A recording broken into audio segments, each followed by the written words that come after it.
కామారెడ్డి జిల్లాలో రాజంప తండాలో గత 40 ఏళ్లలో మరణించిన వారు 7గురే. వీళ్ళు ఫిల్టర్ నీళ్ళు తాగరు, బోర్ వాటరే సేవిస్తారు. మక్క రొట్టె, జొన్న రొట్టెలే వీళ్ళు నిత్యాహారం. అల్లం కారం రొట్టెతో ప్రతినిత్యం భోంచేస్తారు. గ్యాస్ సిలిండర్ వాడరు, కట్టెల పొయ్యితోనే వంటలు వండుకుంటారు.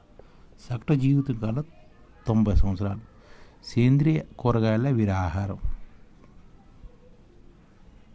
గత 40 సంవత్సరాల్లో ఈ తండాలో 7గురే చనిపోయారు. అందులో ఒకరు గుండెపోటుతో చనిపోగా మిగిలిన వారు 95 సంవత్సరాలు దాటిన వారే.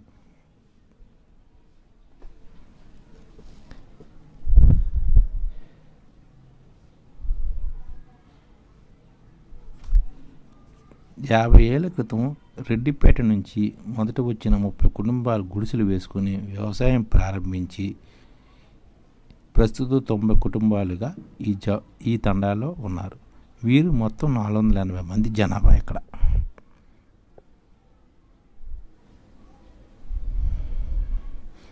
రాజంప తండావాసులు ఆహ్లాదకర వాతావరణంలో జీవిస్తున్నారు. వీళ్ళకి 90 సంవత్సరాల దీర్ఘాయుషు ప్రధాన కారణం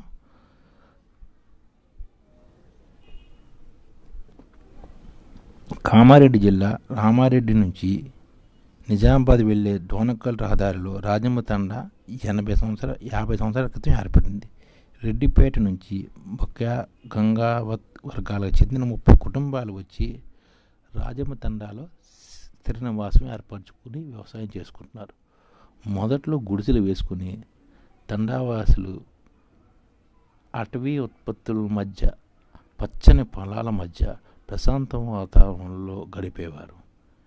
అడవితో పాటు మద్దికొండ గ్రామ శివారున, కోటాలపట్టి గ్రామ శివారున, రామారెడ్డి శివారున ఈ పచ్చని పొలాల మధ్య వీళ్ళు ఉంటున్నారు.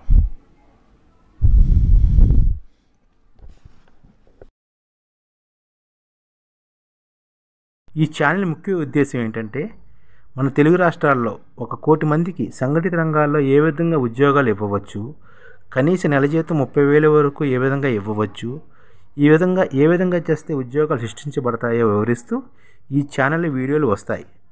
అలాంటి వీడియోలు మీకు కావాలంటే మన ఐడిఎఫ్ భాస్కర్ ఛానల్ని సబ్స్క్రైబ్ చేసుకోండి. ఐడిఎఫ్ అంటే ఇండియన్ డెవలప్మెంట్ ఫోర్స్. ఈ వీడియోలు చూసిన తర్వాత మీకు నచ్చితే లైక్ చేయండి, మీ ఫ్యామిలీ మెంబర్స్కి షేర్ చేయండి, మరియు మీ ఫ్రెండ్స్కి షేర్ చేయండి. Thank you. నమస్కారం.